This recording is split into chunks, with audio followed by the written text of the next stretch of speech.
Hello and welcome to day 11 of the Halloween Craft Countdown from Craft with Sarah. Today we're going to be making superhero masks for kids. These are a really fun project to make and your kids can get involved with sticking the masks together, and then they've got something really special that they made to add to their Halloween costume this year. This video really tested me because I tried something I've never tried before, and that was cutting craft foam on my Cricut Maker. You'll see along the way I made one mega mistake at the beginning, and then I managed to turn it around and actually get some great tips for cutting craft foam along the way. Let's see how to do it. Here's the craft foam that I'll be cutting, and I'm not sure you can see, but it says that this is 2mm thick, and that will work really well on my Cricut Maker. I'm going to take off the packaging, and then my craft foam actually has these staples in. I don't really want to put staples through my Cricut. That seems like it could be a bit risky, so I'm just going to cut them out. If you have a staple remover, that would be a better way to go than actually by taking out squares of the foam, but I don't have one, so I'm working with what I've got. To put the foam on the mat, use a strong grip mat, which is the purple ones, and then I'm going to put this a little bit off of the top and the left so that I've got room to tape it down. I'm using a brayer to push it down really firmly. I really need this to be stuck still so that it doesn't move. And then I'm going to take some washi tape and go along every single edge, pushing it down really firmly. If you don't have washi tape, you could use masking tape or painter's tape, but it's really important that you get your foam stuck because this is a thick material and we don't want it moving inside the Cricut as it goes through, as that will affect the cut and it could also damage the machine. Now we need to prep the machine with the deep point blade, which is the one I'm going to try first. So I'm going to take out my fine point blade. I tried pulling it out with my fingers. That was silly because it hurt because that blade is sharp. So instead I got a pair of tweezers and then push the little thing at the back and then you can pull out the blade. So this is my standard fine point blade that comes with the Cricut Maker, and I'm going to replace it with a deep point blade. As the name suggests, this cuts a little bit deeper, so it should be better for cutting my thick foam. You need to take off the little plastic covering and that will reveal the blade underneath. Now this will be very, very sharp, so be careful, and then you just need to drop it into your housing so that the blade is at the bottom, and there's a magnet in there so it will just pull the blade in and then you can see it. It's all ready to just put back into the Cricut. Make sure you put your fine point blade somewhere safe so that you don't lose it. Next we need to move the star wheels, so that's those little white wheels. Normally they help the material to feed in, but in this case it would damage and mark the craft foam, so just gently slide them all the way to the edge, and I apologise for the wobbly footage at this point. It's a little bit tricky and they're a little bit stiff, but once they're all gone to the edge, this is now ready for us to begin the cut. As I've not cut craft foam on my Cricut before, I want to start with just a test. So I'm going to go into shapes and choose a star, and then I'll just use this to cut out just to check that my blade is going through the foam properly and that it's all going to work for the mask. To cut with craft foam, go to Make It, and here is my design. My foam is A4, the sheet, so I'll just change that to A4 and then press continue. It'll connect to my Cricut machine, and then as this is the maker, I can go browse all materials and I'm going to search for foam and then craft foam, click done, and then it tells you to move your star wheels all the way to the right, which we've already done. The pressure, I'm going to try it on default to start with, as I haven't done this before, so hopefully that will just work. And then I've got my deep point blade loaded, which is what it's telling me to use, so I can just go ahead and start cutting. With my deep point blade loaded and my mat all prepared, I can start it cutting. So this is just going to do that start to begin with.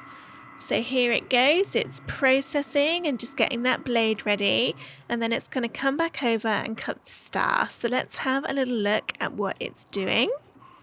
And it's cutting quite well. You know, it's getting all of those shapes at the start, and I can see it is leaving a mark, but I'm not convinced this is actually cut through, so I'm going to give it a try. I'm not convinced it's actually cut through, so I'm going to just press the go button again to do a second pass. It's going to do the same cut exactly in the right place, so hopefully this time it will get all the way through that foam, but let's wait and see. I'm just taking a little look, trying to peel it up, but no, it hasn't cut through. So at this point I fed it through again to do another cut, and then I just repeated this step and I could not get it to cut through the foam. I ended up cutting it 7 times before I gave up. So deep point blade on this craft foam was not working for me, so that means it's time to switch over to the knife blade and see if there's any more success with that. We'll need to tell the Cricut to specifically use the knife blade. So get back to this screen where we've set the craft foam and then it tells you what blade to put in, and press Edit Tools. I'm then going to click Knife Blade to change it to that. And remember, you can only use the knife blade on the Maker or the Maker 3, not on the Explore Air models. So let's click Apply. And then it's saying the same thing about the star wheels, which is okay, we've already done that. And then load knife blade in clamp B, and then I will put my foam in and see how it goes. To load the knife blade, you need to take out the blade that you've already got in there and then bring in the knife blade with its housing. Take off the little cap at the bottom, and then this goes into that same slot in the Cricut machine, and then close it up. Make sure your blade is pushed kind of all the way down, and then it is ready to start cutting with.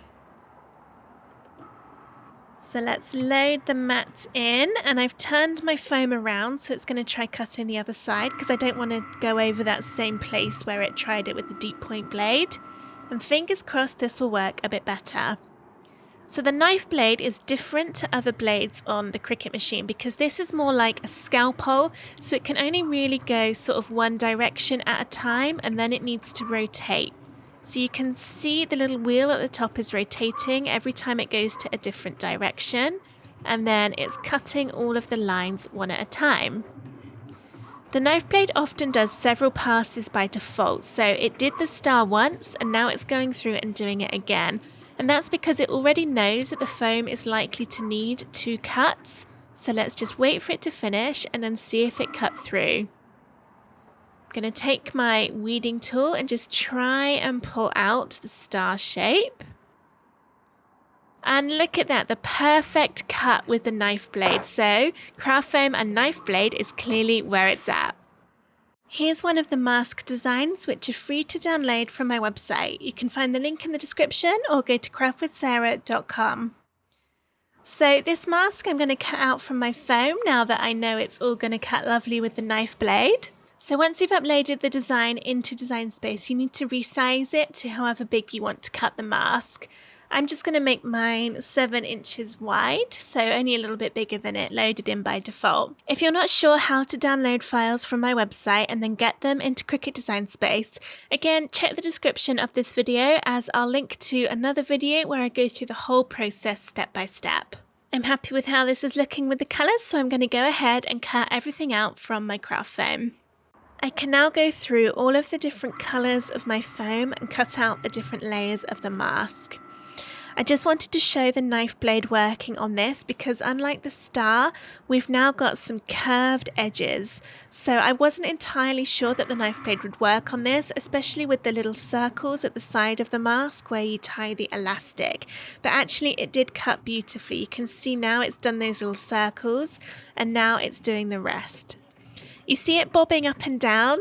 That did confuse me a little bit, but what it's doing is it's just trying to get around those points on the eyes, and it also does the same on the outside of the mask. So if yours kind of bobs up and down and makes a lot of noise, don't worry about it. It is just trying to cut around and move that knife blade around the edges of the mask design.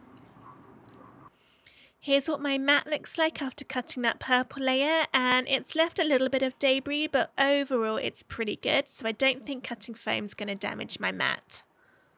Here's my mask cut out of the foam and ready to be stuck together. I'm going to use Kalau glue, which is a solvent glue, and I think it'll work well for the foam, but if it doesn't, then I might have to switch to a glue gun.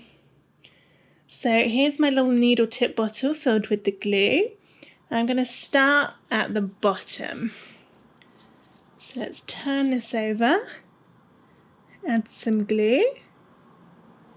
This is quite a strong glue, so I'm hopeful that it will hold the foam. I've never really crafted with foam before this, so I'm not 100% sure. But I do like to experiment, so we shall wait and see. And then I line this up so it lines up along the bottom. The nice thing about glue is you do have that little bit of wiggle room if you need to move it about. Then I'll do the next layer. Some glue on here. I want to add quite a lot of glue because I don't want the mask to fall apart once it's being worn. We want it to be nice and sturdy.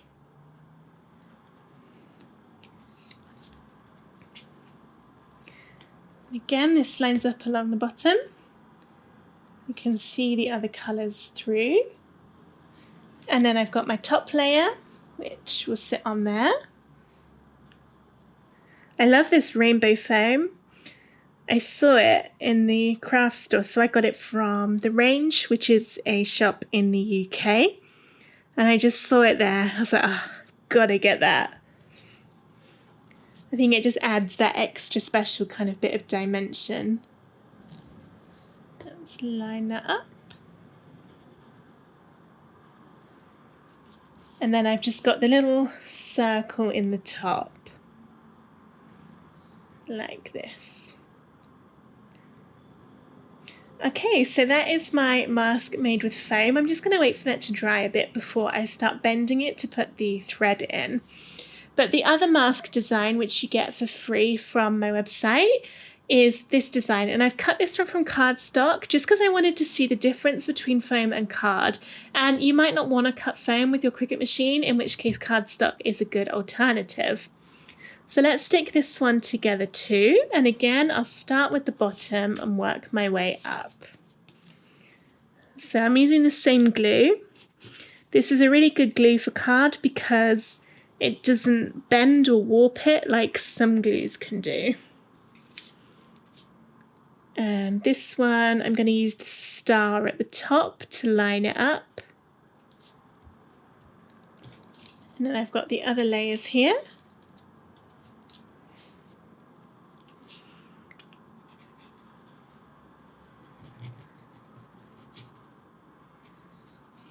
Again, I'm adding quite a bit of glue to make sure it's not going to come apart when it is being used as a superhero mask.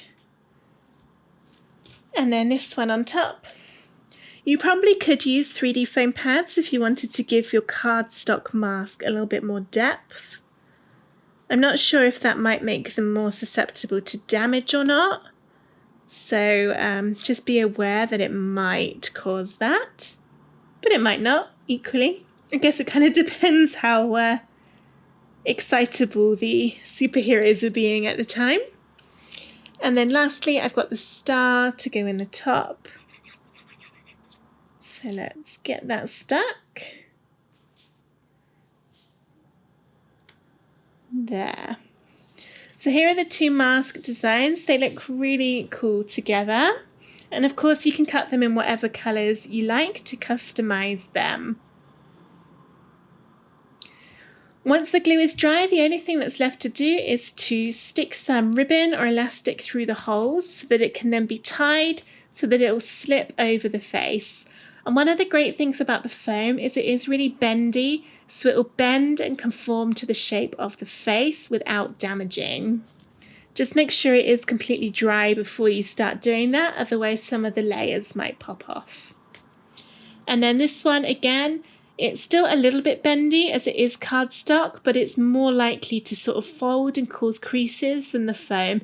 So just be a little bit careful when you're putting it on that you don't accidentally fold it rather than just giving it a gentle bend. Elastic will be best, but if you don't have elastic, like I don't, then just some ribbon should be fine. And you could tie it directly around the face of the child or adult that it's going on. If you're not using elastic, just to make sure that you've cut it to the right length and it's not going to be so big that it just drops down off of the face. So here we go, our little Halloween masks. I hope you enjoyed making them and that it's helped you to see how you can cut craft foam on a Cricut machine. I hope you enjoyed this video on how to cut craft foam with a Cricut to make these lovely superhero masks. The free SVGs for the masks are available in the link in the description of this video, or to get all of the projects from this year's Halloween Craft Countdown, go to craftwithsarah.com/Halloween 2021. Thank you for watching and I'll see you tomorrow. Bye!